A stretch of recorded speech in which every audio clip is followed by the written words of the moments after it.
আসসালামু আলাইকুম বন্ধুরা, তোমরা সবাই কেমন আছো? আশা করি বেশ ভালো আছো। আমিও বেশ ভালো আছি। আজকে সকালটা শুরু করেছি প্রাত্যহিক কাজ দিয়েই। এই যে এগুলি আমার ছাগল, ওদেরকে খেতে দিয়েছি। তারপরে আমি চলে যাব দুপুরের রান্নার প্রস্তুতিতে।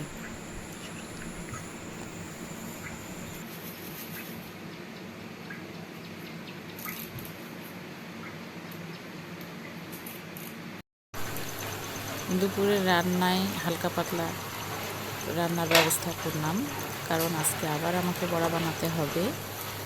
আমার বোনের বাড়িতে বড়া পাঠাতে হবে। এই জন্য আমি কিছুটা বড়ার গোলা বানিয়ে নিয়ে বড়া ভাজতে শুরু করেছি। বন্ধুরা, বোনের বাড়িতে পাঠানোর জন্য বড়া ভেজে নিচ্ছি। তোমরা হয়তো ভাবতে পারো যে আমি বারবার বড়া ভাজা কেন দেখাচ্ছি। আসলে আমাদের আত্মীয়স্বজন অনেক বেশি, তো তাদের প্রত্যেকেরই রিকোয়েস্ট থাকে যেন বছরে একবার হলেও তাদেরকে আমি তালের বড়াটা বানিয়ে দিই।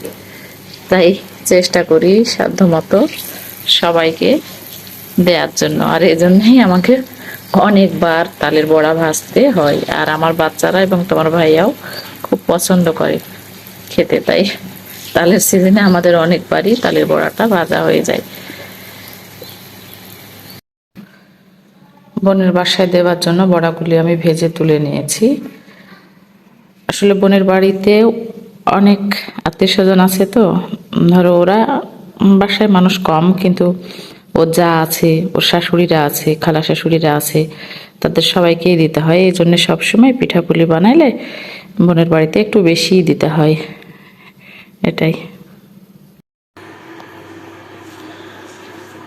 বন্ধুরা, বোনের জন্য পাঠাচ্ছি তাল, কাঁঠাল, গাছের কুমড়া, গাছের করলা, গাছের সজনে, কচু, বড়া, কিছুটা ফুলে রাখা কাঁঠাল, এগুলি। বিসমিল্লাহি তাওয়াক্কালতু আলাল্লাহ বলো। আমার ছেলেটা খালামণির বাড়িতে যাচ্ছে।